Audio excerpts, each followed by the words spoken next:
Good afternoon and welcome to the launch of the Career Guidance Guarantee.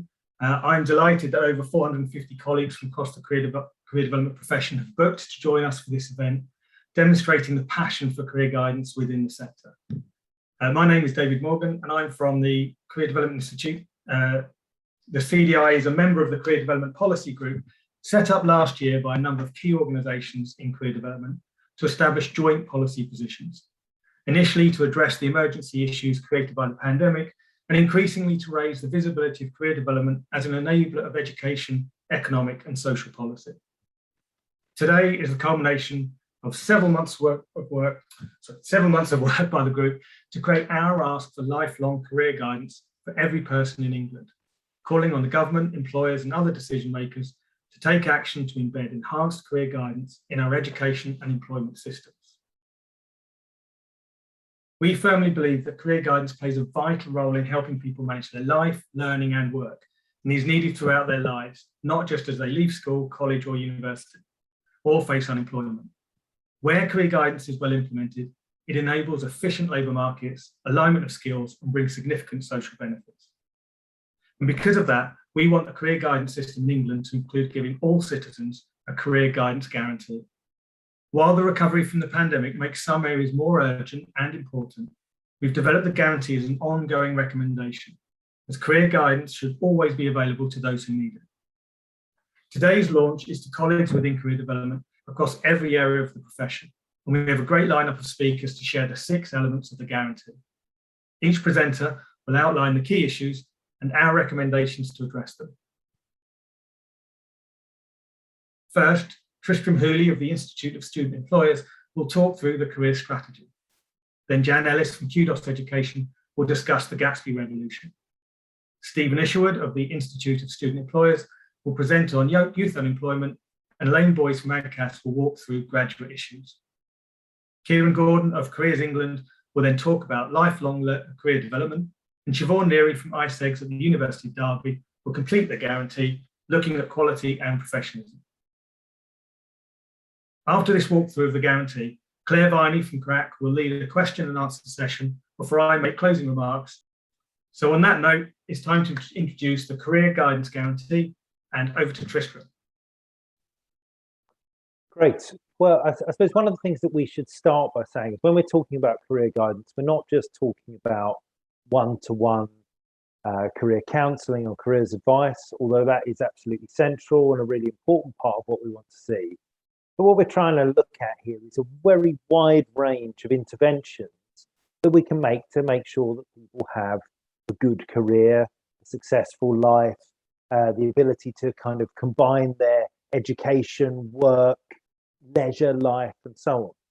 And we've got really good evidence that we could cite endless numbers of papers on this area that tells us that where people are supported to develop their career, we can find lots of benefits. We can find benefits in the economy, we can find benefits in the functioning of the education system, we can find benefits in terms of social equity and social justice, and increasingly we're also seeing important benefits in terms of the environment. I mean, we're coming up to COP26 here, and if we're going to go through big social transformations, we're going to need people to be able to think about their learning, their skills, their life very differently. And so career guidance has got a really important role to play in all of these areas of public policy.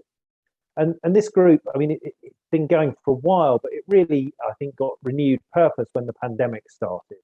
And we saw, I think, when there is a crisis, where people are scattered, where people are required to change job and so on, the need for career guidance is stronger than ever. So this is all very well. What we're going to go through is give you a number of different ideas that we have about how government should support this activity. Now, we're not saying at all that government is the only organisation that can support career guidance or career development. Of course, every individual has got a duty to kind of focus on their own career. Every employer, every organisation has responsibilities in this area as well.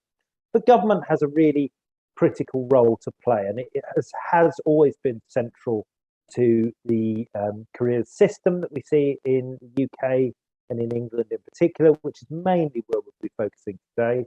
And that is true from looking at international work as well. We can see that where career guidance is effective, where a country has an effective career development system, it is underpinned, regulated and backed up by government. So we're going to suggest lots of ideas where we think there's a bit more funding needed, a bit more focus needed, a bit more regulation needed, and so on from government. And you may well agree with, hopefully you will agree with most of those, you may disagree with some of them. But what I think it's quite difficult for you to disagree with, I hope, is the idea that if we're going to have some kind of career system, if when you're in school you're able to get help to move on to the next stage of your life, but also once you leave school, when you're in university, when you're in the workplace, when you're unemployed, that if in all of these places there's a strong case for having career support for people, then there's a need for some kind of strategy from government. Because one of the problems that we have at the moment is that government is actually investing quite a lot of money in this area, but it's investing it in a very fragmentary and uncoordinated way. We see a little bit of money over here for schools, we see a little bit of money delivered through job centres, we see a little bit of money for Union Learn, all sorts of different elements of this provision are out there. They're funded through different government departments, and there's nobody saying, how does this system work well? How can these different parts of the system kind of pull together and operate in a coherent way? So really at the heart of this idea for a career guidance guarantee is the idea that government needs to take a position on how this stuff should work and make sure that it all comes together and that all of the investment is coherent, well spent and complementary. And really, if we achieve nothing else other than to get government to recognise that the money that it's spending could be spent more effectively if it was to take an overview of it and pull all of that resourcing together, then I think we would really have achieved quite a lot. So what we're asking for specifically is the idea that there should be a national lifelong strategy for career guidance, which should involve employers, education providers and careers professionals in shaping it, in deciding what's needed and how that should best be organised. And that should lead us towards a clearer and more coherent system capable of guaranteeing access to career guidance for the population as a whole. So this idea of access is really critical. If we're going to offer this, if we're going to say that career guidance can have these benefits of helping people to navigate the economy effectively, choose the right qualifications that are going to allow them to thrive and so on, then we need to make sure that people can actually access it. And at the moment, there's really far too small a proportion of the population who can access it. If you're at school, you've got quite a good chance of getting access to it. If you're unemployed, you probably will get some support with your career. If you're in work, you'll probably get very little, and so on and so on. We see a great variety depending on who you are, where you live, and so on. So we need a clearer and more coherent system, and that needs to be, career guidance then needs to be guaranteed for people in work as well as those in education, which is, I think, one of the big areas where there is a big loss and a big problem. So that's the heart of what we're going to argue for today. And I think at the center of it is this kind of ask from government to kind of take a strategic view, to publish a strategy, to involve the people who know about this in the development of that strategy, and then absolutely go on and do it. So I'll now hand over to Jan Ellis to talk a bit about the situation in schools and what we're looking for in order to improve the careers, education and guidance that's available in schools. Thank you, Tristram. And this second part of our career guidance guarantee, if you like, is titled Finish the Gatsby Revolution. The framing of this is important. because careers education and guidance, in terms of the careers education and guidance landscape, has been very varied and in a state of flux for a number of years. But the one thing that's helped to unite us, and it might sound a bit strident, but it's really important that we finish the Gatsby revolution.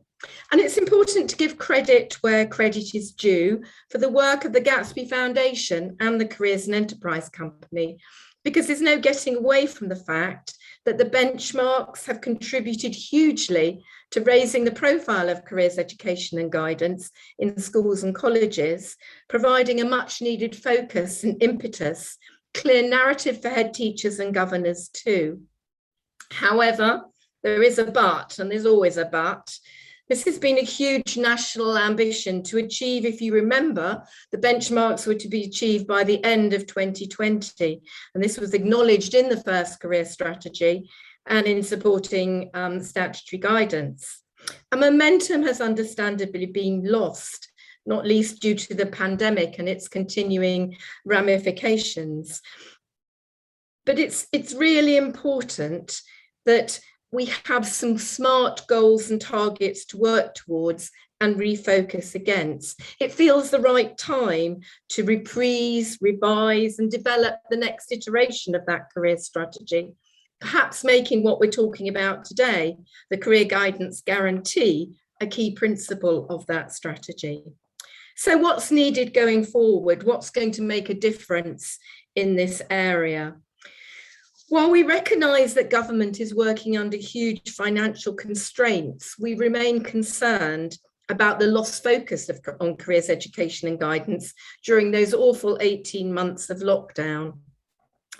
We're advocating for specific catch-up funding to support young people in their career decision-making, particularly in years 11 and year 13. We know that it's an ambition that we have a trained career leader in every school and college, but exactly where are we up to in that ambition? It's quite difficult, I think, when you go and view school and college websites sometimes to find out actually who the career leader is. Have they been identified? What's their name? How do you contact them? And we feel there's still more work that can be done in this area, not least in supporting further training of career leaders, but also in protecting their time in this important role. Our third ask in finishing the revolution is that we really want to see more emphasis put on investing in the career hubs. On my travels around the country, I can see the benefits of schools being part of a career hub structure. And it's really important that government and Careers and Enterprise Company, everybody involved, doesn't take their foot off this accelerator. I think it's probably at least 3,000 institutions now that are part of a career hub. But the focus here has got to be renewed, because we believe that career hubs are really important and will enhance social mobility.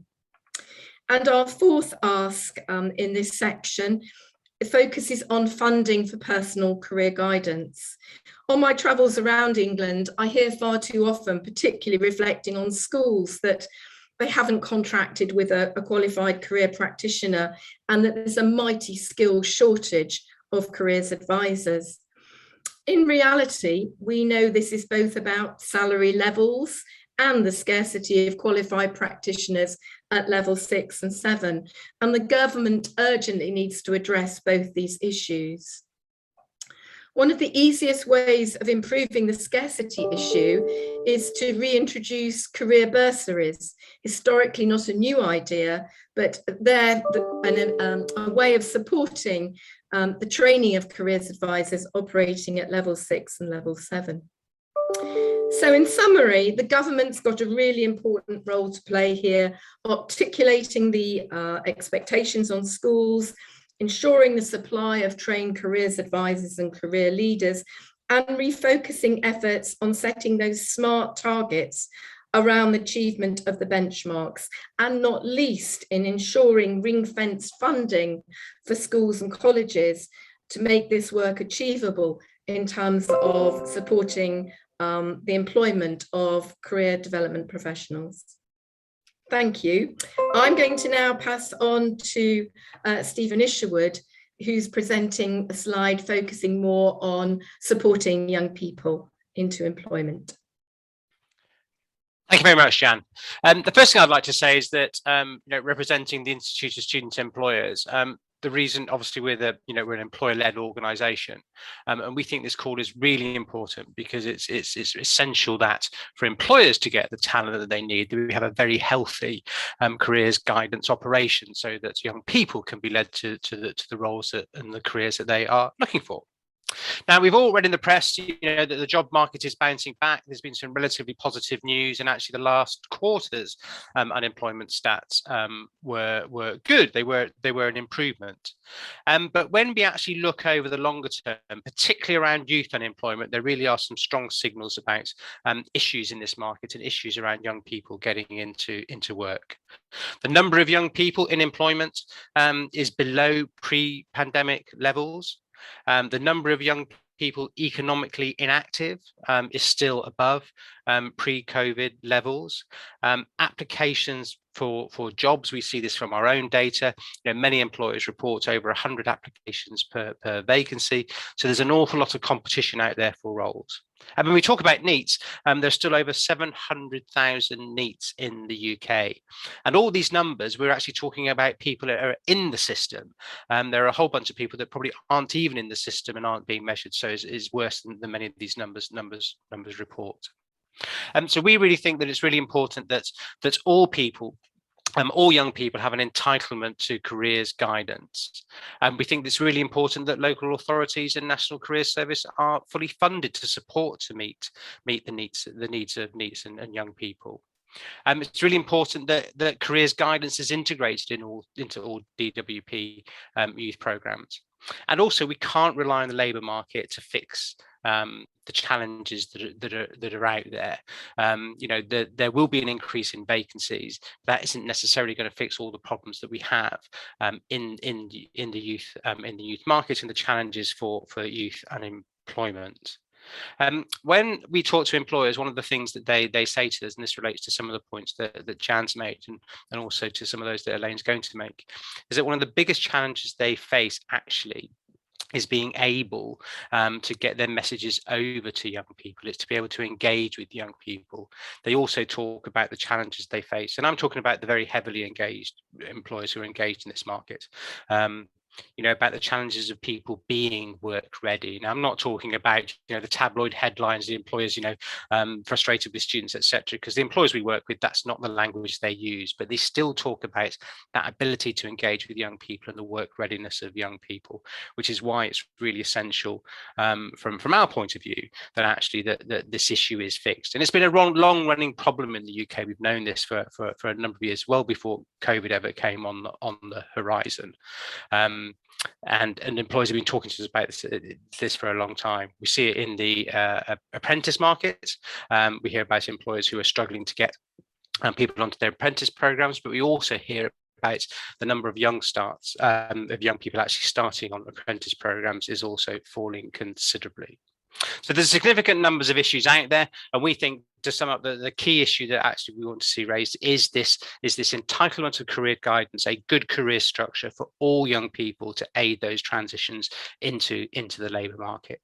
And on that, I'll hand over to Elaine, who's going to talk to us more about the graduate market. Elaine, over to you.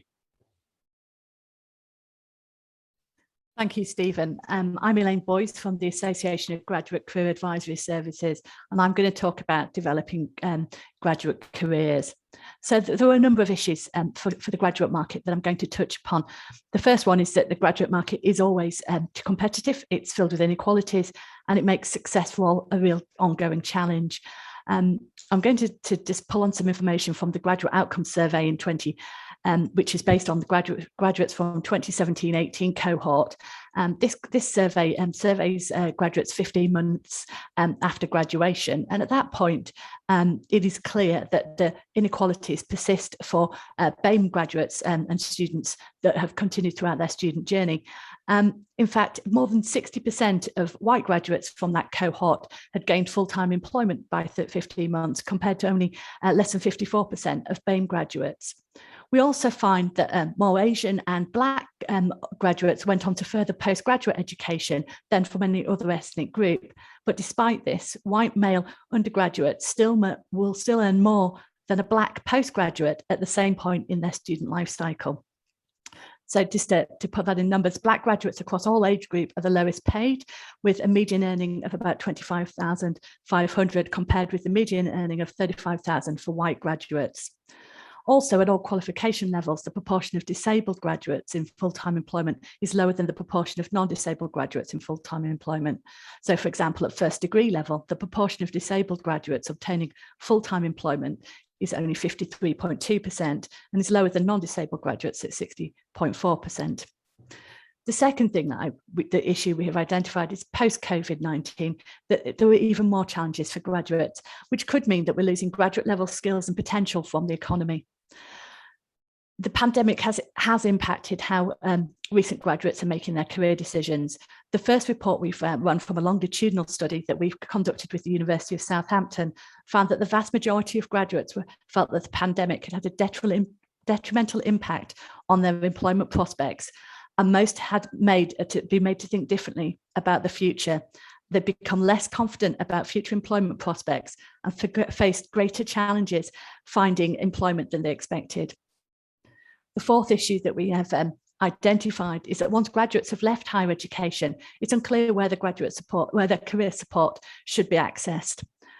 All universities, career services provide support for graduates for at least a year after graduation. 59% of career services offer support to graduates for 1 to 5 years after graduation, and 38% offer lifetime support for their graduates. Throughout the pandemic, university career services have found that they're supporting more graduates than in an average year, and they've identified a variety of new ways to help them, from supporting them to navigate the way that recruitment and assessment processes have changed, to skills development and funding, and also providing funding for internships and placements. It also it is important that graduate-specific career support is not widely recognised in government strategies and investments nationally. I would say that does occur. I would say this is for England, and there are different situations in Wales and Scotland. For example, the Welsh Government have increased the funding to the Go Wales project, which is an employability project for young people in higher education who may have faced additional barriers in accessing education or work experience. This increased funding in response to the pandemic has enabled Welsh universities to collaborate on support for graduates through work placements and employability support. In England, there have been a number of regional collaborative approaches to support graduates, but there was no central government support. Last summer, in summer 2020, AGCAS supported Universities UK in their request for funding for internship and work experience for graduates. So what are we asking for as part of the guarantee? We're asking that for funding for the higher education sector to support them in level up outcomes for graduates from disadvantaged backgrounds, and also to fund support for SMEs to recruit graduates. Universities provide support for recent graduates, as I've discussed earlier, but we are asking the government to support for extra support for the levelling up of outcomes for graduates from disadvantaged backgrounds, including financial support for work-based learning opportunities, including internships and placements. This would also support SMEs, who are an important part of the UK economy, to benefit from graduate skills with the opportunity to employ interns. We're also looking for a more clear and coherent national system that is capable of guaranteeing access to careers guidance for graduates, and to increase and promote the professional expert career support available to graduates from the higher education sector. As I said, universities support their graduates from between 1 year to a lifetime. However, graduates may not be aware of the support that is available to them. I would also note that this support is funded by the universities themselves. We ask that the system is made clearer so that graduates know where and how to access support, so that they can continue to benefit from the expert knowledge and professional support available to them in university career services. I'm now delighted to hand over to Kieran Gordon to talk about support for lifelong learning. Thank you, Elaine. And good afternoon, colleagues. I'd like to focus really on the wider dimension of lifelong career guidance and the need for it. And I think it's worth us reflecting on the fact that career guidance, as is career development, is a dynamic process and not an event. So we should think of it in terms of making it available to people in ways that suits their needs at any given time. People can expect to experience many changes in their working careers, some voluntary, some enforced. And to keep pace with the demand for skills and to find fulfillment in work, people will make many decisions over their lifetime, including for some changing career direction. This may require a financial as well as an emotional investment when it comes to further education and reskilling. And as with other significant investment decisions, people ought to be able to get professional help and to know where and how to access it. Now, many of Careers England's members are providers of the National Career Service, and the National Career Service is a highly effective and nationally available resource for people from the age of 13 onwards. The reality, though, being that the service is targeted most at people aged 18 and over, and even then, for some people more than others, according to national priorities. Due to available funding, the National Career Service is constructed in such a way as it limits a wider level of access to more intensive forms of support, like ongoing face-to-face guidance. Whilst we understand that a universal offer comes at a cost, we believe that the current system of access ought to be flexed to take account of individual circumstances and local labour market conditions for the National Career Service to be most effective. Another matter for consideration is the low public profile of the National Career Service. It is often remarked that it's a well-kept secret due to the absence of a high-profile national publicity campaign when compared with other government programmes. It's not only the public, but also politicians who have limited awareness and understanding of what the service offers and to whom. In last week's House of Lords reading of the Skills and Post-16 Education Bill, we saw a demand from peers for the bill to have greater regard for the need for careers advice and guidance, which is largely absent from the bill in its current form. Numerous comments made referred to the role of the Careers and Enterprise Company, understandably, and to careers hubs, but with only one passing reference to our National Career Service. This has also been particularly evident during the pandemic. The government launched its plan for jobs and has marketed a raft of new training and employment measures, whilst failing to trumpet the increased funding for a National Career Service to help people navigate these options. This, we believe, is a missed opportunity. Longer periods of unemployment are often harder to move on from and come at a significant personal and economic cost for individuals and society. The sooner help is available for people facing redundancy, the sooner they're able to take action and move back into work. So we ask for the government to integrate access to careers guidance into the various training and employment measures on offer through the Plan for Jobs. Whilst it's important to have a national blueprint for the provision of careers advice, we call upon the government to provide greater flexibility to the National Career Service in different local labour markets to ensure the availability of people with required skills for the opportunities that are available in their locality. As argued by a number of peers in the bill debate last week, we need a joined up, place-based employment skills and career system. This should include the ability for National Career Service providers to negotiate agreed local priority groups and for the government to look at the relative tariffs available to support this according to local labour market conditions. As the government seeks to level up, it must ensure that it supports people and areas by making its programmes relevant to local circumstances and fit the different conditions that exist between areas. Giving National Career Service providers the dedicated funds to publicise and market the service must go hand in hand with the flexibility to meet local needs, and for them to be consulted in the development and execution of local and regional skills planning so that people are able to access opportunities that are best suited to their needs and to their skills. The Careers Guidance Guarantee also draws attention to the difficulties facing National Career Service providers in recruiting and equipping suitably qualified professionals.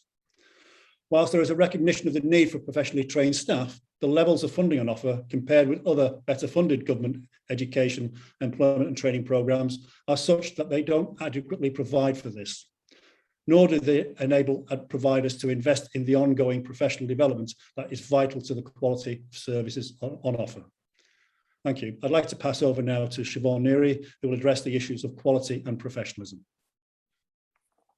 Thank you, Kieran, for that. Really important messages for everybody there. I'm just going to spend the time I've got talking a little about the issues that we've identified in relation to quality and professionalism. The benefits of professional career guidance is poorly understood and continues to be poorly understood. It results in less productive outcomes for job seekers and employers. We've been building the evidence base for some years, and Careers and Enterprise Company have commissioned extensive research through which we can build services based on the best evidence that we have. In relation to personal guidance, our research demonstrates that it impacts on the personal effectiveness of individuals, improving and increasing self-awareness, self-esteem, career readiness, action planning, decision-making, improved educational outcomes, attainment and attendance. We've got lots of evidence that demonstrates quality careers practice works. We also know that through, for example, engagement with the National Career Service, as Kieran's just been talking about, that 97% of customers who have engaged in that service within 6 months of their interview have achieved a positive outcome. 53% have achieved employment progression and 62% have increased their confidence. So throughout the various sectors in which individuals access career support, we know that it makes a difference to people's lives. But individual talent whose potential could be unleashed remains unrealised and unmatched to the needs of the economy and the continuing issues around skills shortages. As we've already alluded to, the access to career support is both fragmented and incoherent. We know that the majority of customers, for example, for the National Career Service, have been referred through Job Centre Plus. That is only one route in which people are able to access career support. We know that there are many young people who are not in education, training or employment who do not have access to quality career support because they're not in educational contexts in which the majority of support is available. We know from government websites that there are plethoras of occupations that are struggling to recruit. None of these will be a surprise to colleagues. Health service and public health in particular have been highlighted as struggling to recruit at the moment. All areas of engineering, biological scientists, construction, IT analysts, architects, systems designers, economists, statisticians, welders, the list goes on and on. The expert knowledge of the career sector, working more strategically and in partnership with employers and education providers, could help to ensure greater understanding of the labour market and how people can access training and qualifications. These are the skills and strengths that qualified career practitioners bring and are currently being underutilised throughout the whole of the sector. We also recognise that the requirements for professionalism is applied inconsistently across DFE, ESFA and DWP programmes. The Careers Profession Task Force in 2010 made 14 recommendations that were to assure high standards of professional practice throughout the careers workforce. Recommendation 4 identified a minimum level 6 qualification with a consideration for a level 7. This requirement is still not universally recognised. We see this across the board, most recently with work through DWP, and also the reticent often in schools to recruit qualified careers practitioners due to lack of funding and resourcing. This variation in delivery of professional services is problematic. We know, as we've already alluded to, that there are parts of the sector that there are real issues in terms of recruitment and retention of professionally qualified careers advisors. We are aware that salary and terms and conditions can be prohibitive in attracting people to work in our area. So there's a number of things that need to happen. There needs to be a greater recognition that career development is a valued profession. There has been much rhetoric over the years from ministers about the value placed on our profession by government. A year ago, Rishi Sunak stated careers works and we should fund it. Please fund it. The value that government places on professional careers practice needs to be communicated more effectively. We acknowledge that career guidance is a specialism. We know it's a specialism, and it requires practitioners to be trained to deliver the work at a minimum of level 6. In line with recognition as a valued profession, benchmarks and consistency in terms of minimum level qualifications need to be acknowledged and assured. With greater investment in the profession, we hope to establish career guidance as a profession that is more attractive and is recruiting rather than hemorrhaging highly experienced practitioners. We need public funders to require a minimum of level 6 level 6 in the delivery of career guidance in terms of contracts, and to be able to invest in our workforce in schools, colleges, adult guidance, higher education, and in the community. We need assurance that those who provide career development services within all government programmes are appropriately qualified. To ensure we are able to promote the benefits of our work, we need to ensure that there is access to services that are staffed by professionalised, qualified practitioners who engage in CPD, and that will make a difference to the service that they receive. We also need to ensure that there are ways of recruiting a much greater diversity to our workforce, so that our workforce reflects the clients and customers that they're working with. I'm now going to hand over to Claire Viney, who will chair the question and discussion session of this event. Thank you. So I am just going to, I think we're going to take the slides off, and the rest, all of our speakers so far are going to pop their cameras on so that we can all see each other. Thank you so much for all of the questions that we've had in the chat so far. I'm going to start with a comment and a question from Suzanne King from Engineering UK, who agreed that that Engineering UK completely agree on the need for a careers strategy. It's missing from the skills bill, and that they've been doing some work with the peers as that bill goes through the Lords. She's asking what CDPG, so the Career Development Policy Group, is doing to raise these issues with not only peers, but MPs and ministers. And she's also asking if she can work with us, which absolutely, this is about a collaborative effort. Siobhan, do you just want to talk through some of the work that we've been doing over the last 18 months? Yes, Claire. One of the key things that Career Development Policy Group has been looking for a platform so that we can raise these issues and also influence a much wider range of stakeholders in terms of professionalisation of careers and the issues that we've described to you. One of the things that we have done is we have become part of the all-party parliamentary group for skills, careers and employment, and in fact encourage them to integrate careers as part of the title. So that we've worked with them to see how that careers can become a much wider part of all of the conversations they're having across the Skills Commission's inquiries that they're involved with. We've also been working with Policy Connect over the last 18 months or so around the Transition to Ambition report that came out and was in July this year. And that it's been, I think, really helpful report in that it has presented many of the issues that we're talking about today. And engagement in that brought in a number of ministers, key stakeholders within the group, to capture evidence, but also we were able to present the outcomes of that research to the then Minister, Gillian Keegan. So this is one area that we are systematically working on with Policy Connect, as well as a wider range of stakeholder and politicians to get these messages out there.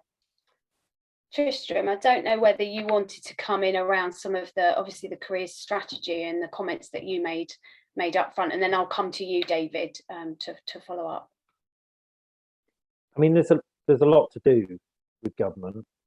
It's not so that there's no one in government who understands this, but I think what we lack is anyone at a sufficiently senior level who recognises the potential that it offers. Actually, it's not just this is not just a kind of ask to try and make me happy. It's something which actually I think can deliver a lot for the government. And as I said at the beginning, our kind of starting point is not necessarily for asking for more money.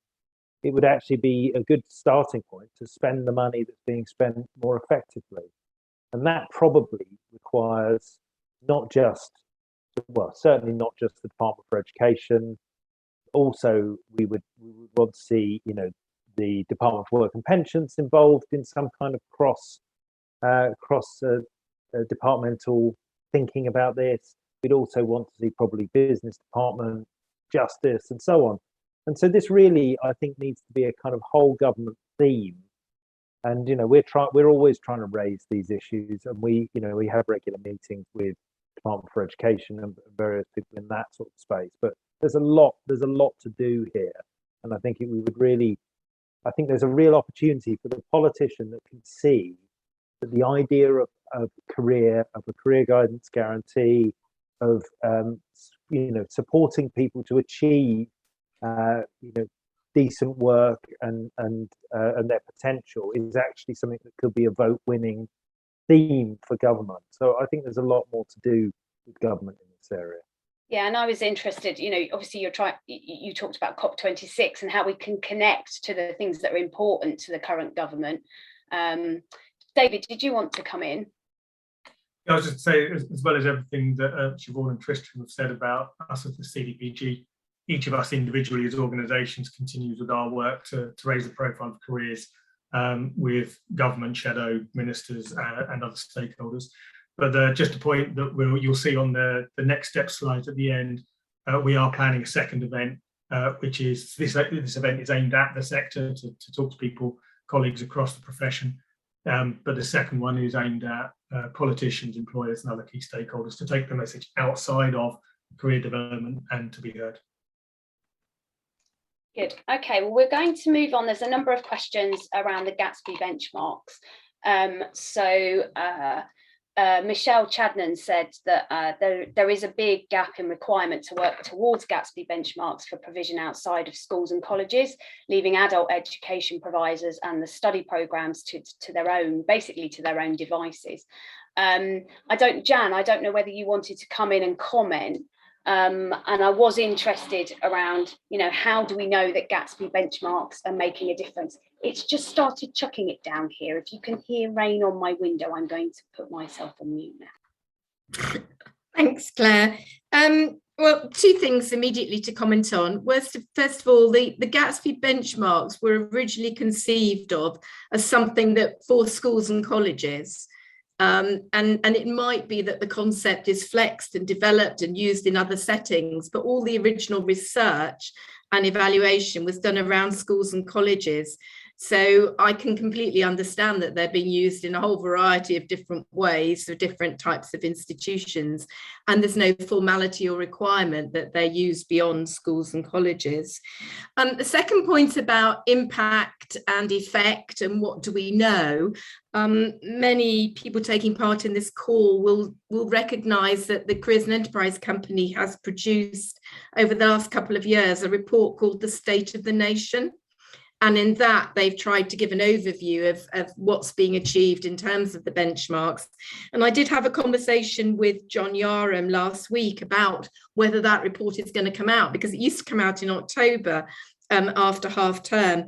And I gather that there is a report that is going to be published in November, in fact. It's going to be retitled Careers in England, rather than the State of the Nation, but it will give some of that summary information. So I think overall, to answer the question, we do know that schools are working towards the benchmark still. There is a level of improvement in achievement at the local level, but we've yet to see published nationally that aggregated data upwards. So I think the last official data said that the average number of benchmarks achieved was just less than 4 for each school, but it remains to be seen. I think we've really got to wait until this report, Careers in England, is published in November before we'll have a clearer view of how things are and what progression looks like. So Jane Artis made a comment about trying to push government to appoint a champion for career development in the same manner that we had a champion for skills a few years ago. I mean, would we sort of identify Sir John Holman as that person at the moment who's leading on this cross-government careers strategy? Jan, do you want to? Maybe I'll start us off. I mean, I think Sir John's role is about being a special advisor to the Department for Education, and his role is very much to look at the alignment or improving the alignment between what happens with young people in terms of career guidance and what's going on in terms of adults. And he's got several years to go before he actually reports. So it's quite difficult to I would say, to say he's the champion. For my answer would be that the career guidance guarantee, and what we're doing today is the start of that journey, really, to take these lobbying messages as part of the development policy group to politicians, to the new minister, Alex Burkhart, to our contacts in the House of Lords, and really start to ratchet up our views with your support out there about the importance of getting career guidance on the map. Did anyone else want to come in and comment at this stage? Any other members of the panel? Steve? I'll just reinforce what I said when I did my brief piece, which is obviously we come at this predominantly from the employer angle, but not exclusively. And when I talk to them, their biggest I say pain point, I'm struggling for the right words, but it's that the bit that they struggle with the most is how to engage with schools. Now, employers can do more. We're not always a pure apologist for employers, but I think that still relatively fragmented nature of careers advice in school, and also the difficulty of consistency, some schools doing it really well and some schools still not investing. It is a real issue, and it's a real blocker actually for young people being aware of all the different opportunities that are out there and easing those transitions into the workplace. So from employers as well, this isn't just the careers sector being concerned about this. Employers are also concerned about actually improving this end of the labour market.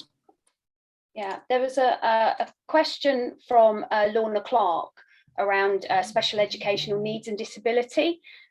She makes the comment that we don't only need support for NEETs, but also those with SEND, who are often keen to work, but employers are reluctant. And obviously this is a massive cross-cutting theme across all of our organisations, and something that we're all concerned about. But there is obviously good practice going on, but how do we help SEND people to access not just careers advice, information and guidance, but support them through what is a very complicated landscape? Does anybody have any sort of examples of where it's working well in your sector, or perhaps employers, Steve, who are doing excellent things that could be shared? Shall I take the employer bit first? I mean, we do tend to represent the larger employers, which do tend to be better at this because they've got the resources, they've got the investment, they've also got the teams actually that can, because it is such a complex area and complex needs, and everybody's different. So actually the sizable employers do tend to be better at this, although not perfect. So I think there's more that we could do to educate employers, but also, again, going back to what employers tell me, again, it comes back to that guidance piece, that quite often they find that they aren't getting enough students applying for their roles in the first place, or that they actually don't believe employers when they say that we are open to applications from people with special needs. But they just don't apply in the first place. So yeah, there's definitely more that employers can do, and also they tell us there's more that we can do to actually make people aware of those opportunities and how to navigate employers. Yeah, and I think the world of work has changed so much, hasn't it, over the last 18 months? Kieran, I'll come to you, and then Elaine. So Kieran first. Yeah, thank you. And on the question of SEND, I mean, clearly a lot needs to be done, and there needs to be a lot more thought and investment in this area. But I think we shouldn't overlook the fact that there is a lot going on already. Maybe not as much as we need, but I know that a lot of Careers England members, organisations who work in schools, do some of their most cutting edge work with young people with special educational needs and disabilities. Usually it's a factor of the fact that some of those schools, particularly the specialist schools, are calibrated and organised in such a way as it allows greater interaction and support for individuals. And we see actually there's work going on with SEND young people who we'd like to see actually that kind of interaction, that kind of intensity and that kind of support and creativity going on right across all young people, in fact. And I say that not to take away from the point of the question. I think the question is very well made, but we should look at the fact that, you know, there is some very inventive, creative work going on already, but maybe not enough. Yeah, so it's interesting, as I touched on in my presentation, we do know that graduates with a disability don't do as well as for employment outcomes as graduates who don't have a disability. But we've been doing some work recently with the Disabled Students Commission, looking at this. We found through our own research that a significant number of University Career Service have specific support for disabled students and graduates. I think it's about 70%. But conversely, the Disabled Student Commission found very small number of disabled students and graduates were aware of this. And this is one of the big problems we have. So we've got within universities, we've got people who are supporting students and graduates with the employment, with helping them to understand what adjustments they can ask for, how to disclose a disability, as well as identifying employers that would suit them and them particularly. But we do have a problem that not necessarily all of the students and graduates are aware of the facilities that are available to them. Okay, thank you. And there's a lot in the chat about the sharing, obviously, within the profession, within the CDI, and how that connects to the code of conduct and all of the support that's offered by the CDI, and obviously through ADCAS as well, Elaine, to your members as individuals and as institutions. So should we move on? There's quite a few questions around the National Careers Service. So Kieran, I don't know if you wanted to pick up. Some of this is around your call for greater advertising and signposting and visibility of the NCS. Kieran, do you want to come in and sort of say a little bit more about that? Yeah, sure. I'll pick that up and a couple of other comments that I saw in the chat box there related to National Career Service. Since the National Career Service has been running, there has been a bit of a frustration, and this frustration has been shared with the Department for Education and indeed with the Education Skills Funding Agency about the need to be able to make the National Career Service brand more visible than it currently is. You know, I mentioned in my little presentation there that it is a well-kept secret. You know, very few people tend to know about it outside the immediate careers community, and even some in the careers community are less aware of what the National Career Service is and what it does. The fact is that the marketing is managed at a very national level by the team within the ESFA.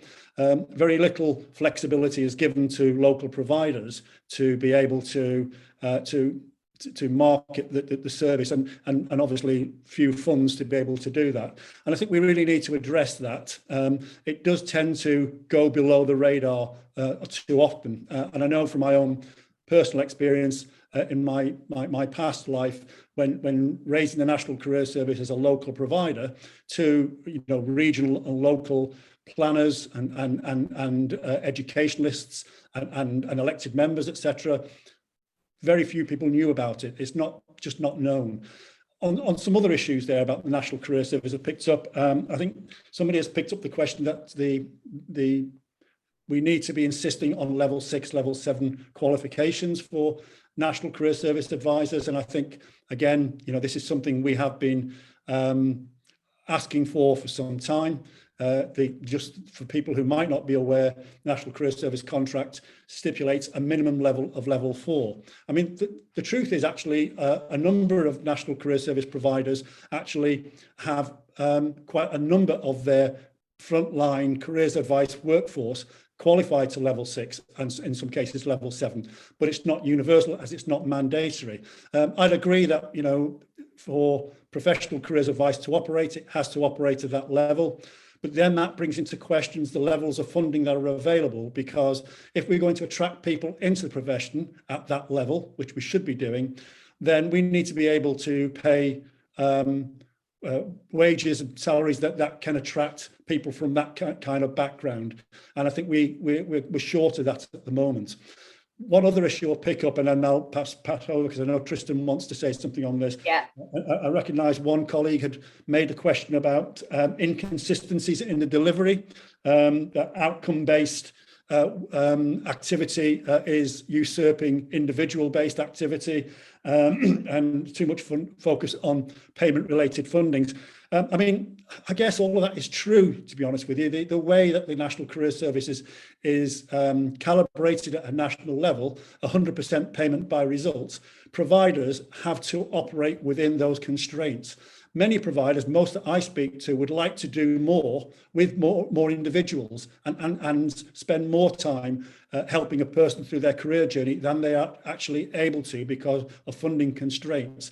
And I think we do need to look again at the priority groups. We need local flexibilities to meet local needs, as I said in the presentation. Okay, thank you, Kieran. Tristram. Yeah, I mean, echoing all of that really, but I mean, the National Career Service is, as Kieran said, it's this kind of well-kept secret, and marketing is a really important part of it, particularly if you're gonna make it so that you don't get paid as a provider of National Career Service services unless people kind of come through the door. I mean, there's quite a lot of issues that the National Career Service is facing at the moment. One of the big ones, and this comes back to the point that I was trying to make earlier, is that we've got this kind of competition between different employment programs, some which are run by the National Career Service, funded by the Department for Education, some which run through the Job Centre, funded by the Department for Work and Pensions.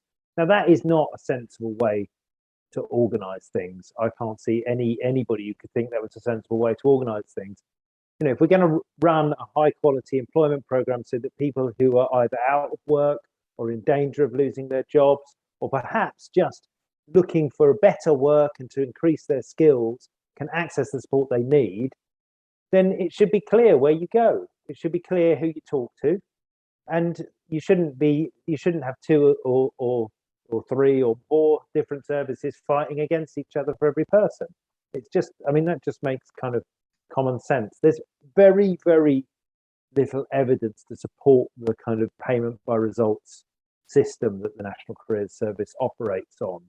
It's really, you know, it makes for a very inflexible service. You can only be paid for certain things. You can't do anything else if you want to get paid, and that hems the service in. So really what we need to do is to tell people the National Career Service exists, stop setting up more and more programs to compete with it, actually channel all that funding into one really excellent service, and then make it so that the professionals in that service have got the space to decide what the right thing to do is in order to respond to problems, and not be kind of reliant on incredibly restrictive payment by results systems. So there's so much that we could do, but if you notice, none of that necessarily requires spending any more money. It just requires actually freeing up the way that we're resourcing the service.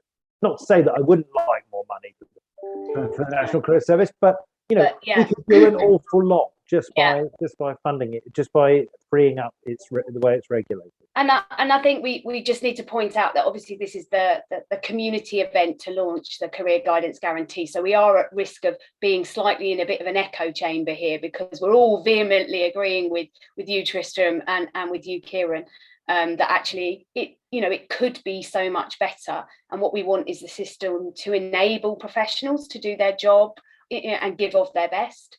Siobhan, do you want to come in? Just very quickly, sorry, just on Tristram's last point, which is very important, that it's not necessarily about more money, it's about using money more effectively. I mean, the fact of the matter is that the Chancellor voted an extra 32 million to the National Career Service about this time last year. Most of that budget has been unable to be drawn down because of the inflexibilities in the way that priority groups are identified and providers are enabled to work. So I think, you know, that sort of underlines the point that it's about more flexibility, not always about more funding. Thank you. Okay. I'll let you off, Siobhan. Kieran. Siobhan, over to you. Waiting patiently. Thank you. Just really to reiterate, you know, to totally support what Kieran and Tristram have said, but also to recognise that there have been millions and millions of pounds gone into a whole range of new programmes, and people are opting to be retrained in all sorts of areas without any consideration around what it's going to lead to, whether it's suitable, whether they're going to enjoy it, whether it fits their life plans or their career plans. So there's a whole load of career decisions being made in the abstract because there's a funding available to get experience or training, you know, particularly, you know, boot camps at the moment is one example. And I think just to reiterate what Kieran's saying there, that just leads to, you know, people investing in themselves, but maybe only short-term returns. And we can't continue to do that. We need to have a much longer strategy and have much more integration in terms of all of the support so people can benefit from advice and guidance and all the money that's going into training and development at the moment. Yeah, and that's a really good point, because, you know, if you add that in, you know, there's an even bigger pool of money to draw from. Do any of my esteemed colleagues want to add anything at this point before we move on to professionalism? There's a lot of comments around that. David? Yeah, I think just to reinforce that point, I think that the CDI have made the point in all our feedback into the skills bill and into the national skills funding consultation and so on. And I think everyone else is doing the same, that it's all well and good having all these programs, but if you can just add a layer of career guidance to that, you will first of all ensure you get the right people going on those programs, and they're more likely to get the benefit from it. They're more likely to see completion of those courses and a good outcome at the end of it. So as Tristram said, really, it's not really about asking for additional funding, it's asking for career guidance to be weaved into all these other programs and worked around them so that people, A, find them, B, are confident about their decisions. If you're taking on a lifelong learning loan and you're relatively low earner to start with, that's a commitment. So you want the confidence of knowing that's going to lead to a career. And that's where career guidance can help the government achieve its goals of moving people into these programs and ensuring they don't need support afterwards. Brilliant. Yeah, thank you, David. Yeah. So if we move on to profession and recognition. So there was a great comment in the chat about professionalism and specialism. I can't even say it. Specialism recognition is crucial, which I absolutely agree with. Another comment about we expect professional qualified advisors, but the salary is not good enough. So how do we go about changing that? And then a frustration from one of our audience about maintaining and defending professional impartiality can be tricky. So, I mean, there are obviously, you know, we are all professionals. David, did you want to come in and talk about the work that CDI does, and then perhaps I can come to you, Elaine, as well, because it's not, the picture isn't the same across all parts of the sector, is it? So, David. Yeah, great. No, so I think what we're trying to say with that final piece of it is, you know, the career development sector is broad. There are lots of elements to it, and people working in different levels. You know, career leaders are a part of the career development sector, even though they predominantly come from an education background necessarily, potentially. So it's a broad sector, but career guidance should be level 6, level 7 qualified people delivering it, because they've been trained to do career guidance. You haven't been trained to do it sufficiently at level 4. So that level of professionalism is really important as part of the overall sector, and we need to make sure that's recognised. The pay issue is coming up quite a lot at the moment. It's come up on and off over a period of time, but it's really kind of quite high temperature at the moment, and we see that, and we're recognising that, and we've responded on LinkedIn and on Facebook and elsewhere where it comes up. The challenge is in key parts of the sector that there isn't one organisation to negotiate with. It's not the government, it's each individual school, individual college, NCS contractor and so on. So that makes it very hard to negotiate a pay rise or a set pay level. the CDI isn't a trade union, that's not our role, but we recognise this is a key issue. So we are talking to Unison, who are a trade union, about work we could do there together. But I think the key thing is it's not going to change overnight as much as we would like it to, but what we need to do is start looking into the actual evidence around it and starting to make more of a longer term campaign to change things. So we run a membership survey, we're running it 3 times a year now. The second one is going to come out in November to CDI members, and we include questions around pay. What we want to understand is what is the real level of pay for people and what they've been paid for. But we get the examples of the outliers of 16, 20,000 a year, but what's the average, what's the norm, and is that appropriate? We have the careers and careers jobs boards, so we can monitor what jobs are being posted. So we're starting to see more about what's being offered, and we're looking at doing some form of benchmarking. So, well, what should a careers advisor be paid in different situations? Because as you say, Claire, it's not consistently the same across all parts of the sector. It's different in England to Scotland and Wales. It's different in universities to schools. It'll be different in different providers. So really want to kind of get a better understanding what the issues are, and then use that to help careers practitioners argue a better case for better careers pay, to approach schools and other employers about what an appropriate level of pay is, and of course make the call to government, because you've got a situation where people are feeling underpaid, and you've got increasing number of anecdotes from all of us about there not being enough people to fill vacancies in providers. Then there's a funding gap. Normally salaries would go up to fill vacancy gaps, and that's not happening.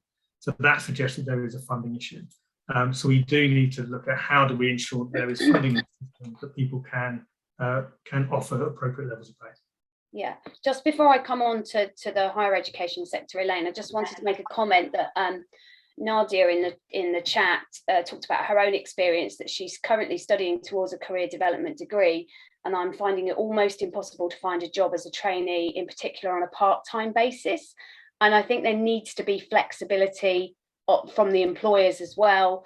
Getting that experience is really important. And I think if the last 18 months has shown the whole, everyone within our sector, that actually flexibility and openness and willingness to change and do things differently is really, really important. So if there's anyone out there who can help Nadia, then I think that would be really, really useful. Siobhan, did you want to come in before I then pass to Elaine? Yeah, just to comment on that, I think that is a really important point, Nadia. And I know it's we did a piece of work at ISEGS for the CDI a couple of years ago in terms of conditions, and access to CPD was one of the reasons people were leaving.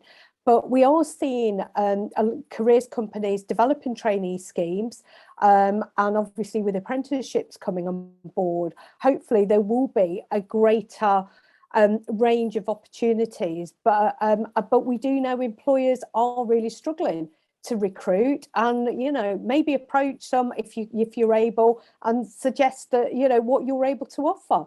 Let's talk about, we encourage our students to be proactive, and I'm sure you're doing that already, but there are some major shortages in the sector at the moment. Brilliant. Okay, I'm going to come on to Elaine, because I want to move on to the picture in higher education. Elaine. Yeah, thank you, Claire. Things are different in higher education, and I'm saying this knowing that there are AGCAS members on this call who may immediately be getting on the email to me to tell me that I'm going wrong, but actually people don't raise an issue of salary with me as a membership association. So in HE, we are in a bit more of a stable position. So for AGCAS members, salary is not a big discussion point that I know David's been having with his members.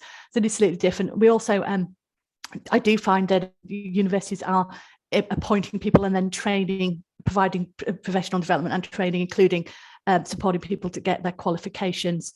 As like David has touched on, we have a variety of specialisms within career development within higher education.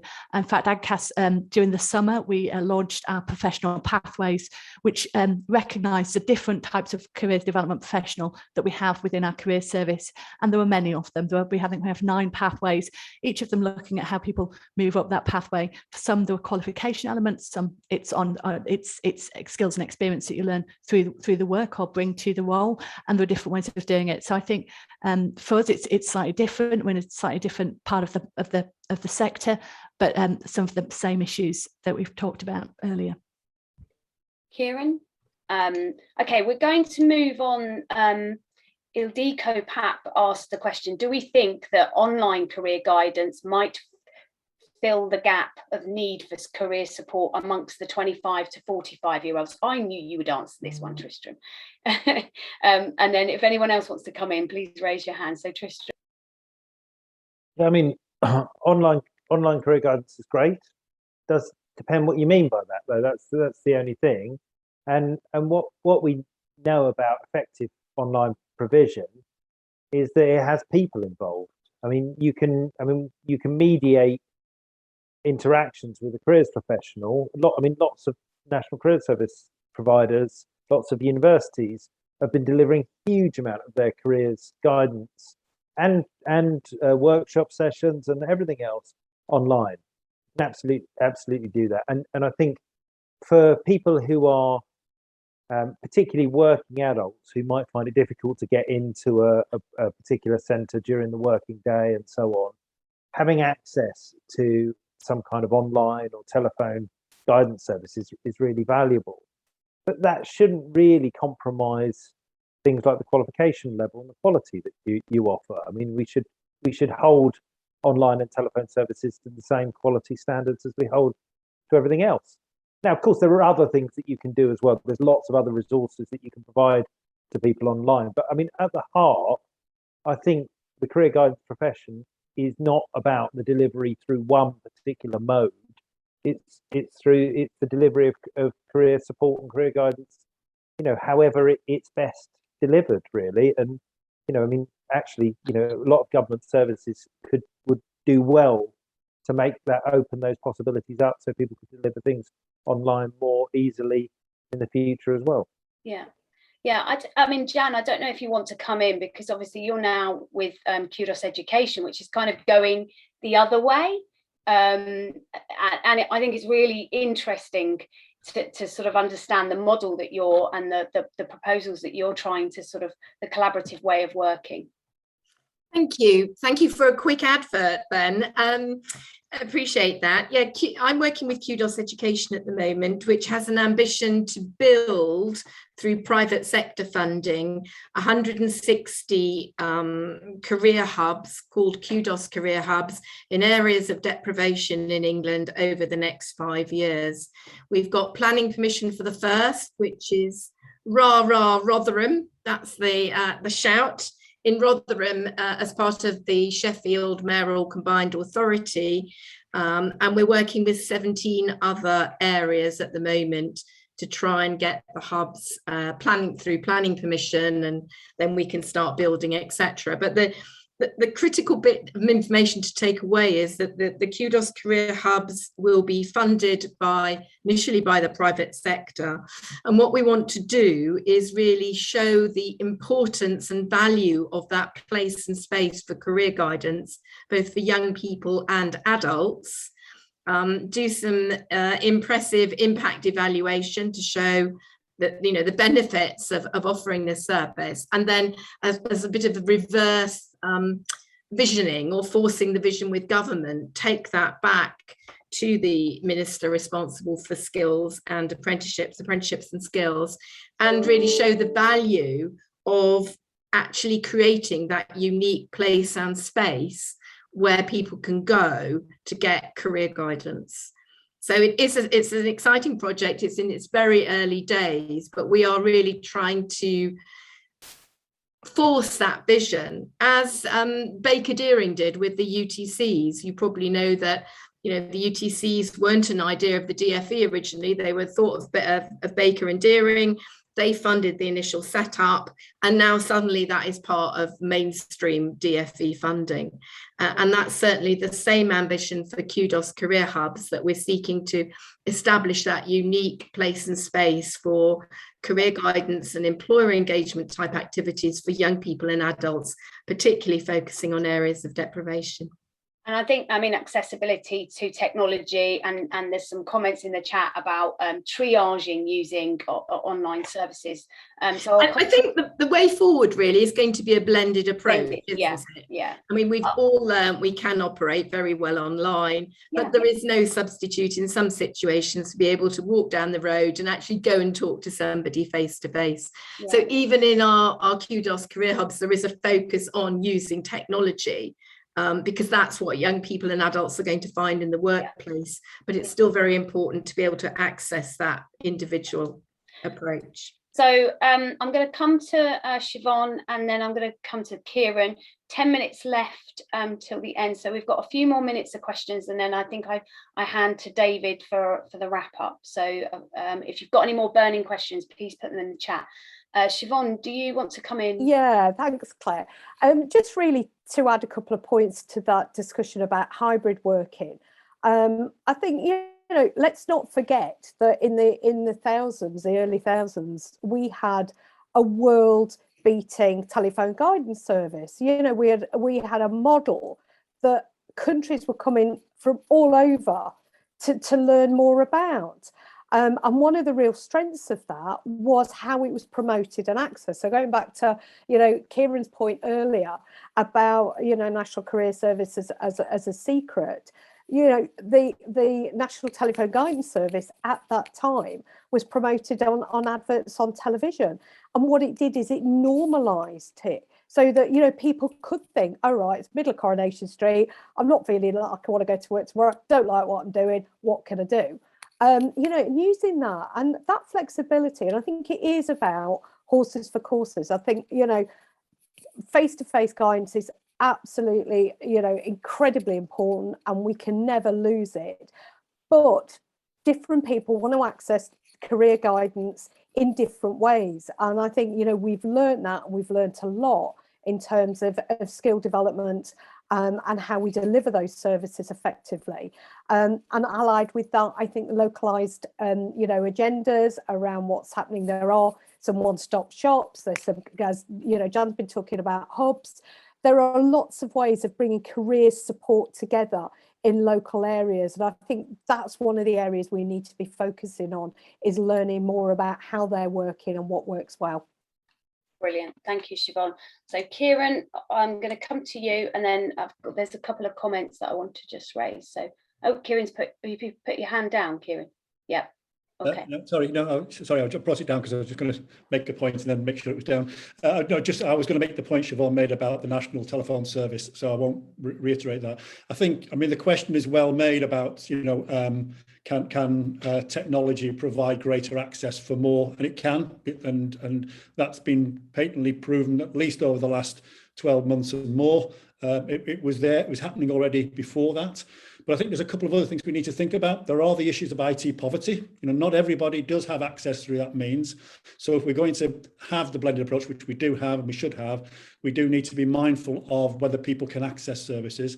I think the second thing I would say is there's, you know, I wouldn't want us to move headlong into technology over face-to-face. There is clearly a lot that can be achieved in a personal relationship between an advisor and an individual client, and very often you know much will come from that might not have been possible through technology. And related to that point, you know, we've had messages through government about digital by default into the way services are delivered. However, when you have 100% payment by results program, which is heavily reliant on producing evidence of a client's progression signed by them, it's very difficult to do that online. Okay, good points, all well made, Kieran. So there is a comment in the chat about how will we, as the Career Development Policy Group, connect with local enterprise partnerships, chambers of commerce, economic development services to get them on side about the guarantee. All great ideas. Can you help us? That would be my reply to that one. And you know, what we want to try and do is connect as much of this together to ensure that as many people as possible will sign up to the Career Guidance Guarantee. And so, you know, we are already through obviously our own networks, our organisational networks and communities, you know, have these touch points, but please help us. I think that is all from the questions in the chat. And now, unless any of my colleagues want to make any further or final points, I will move over to David, who will wrap up.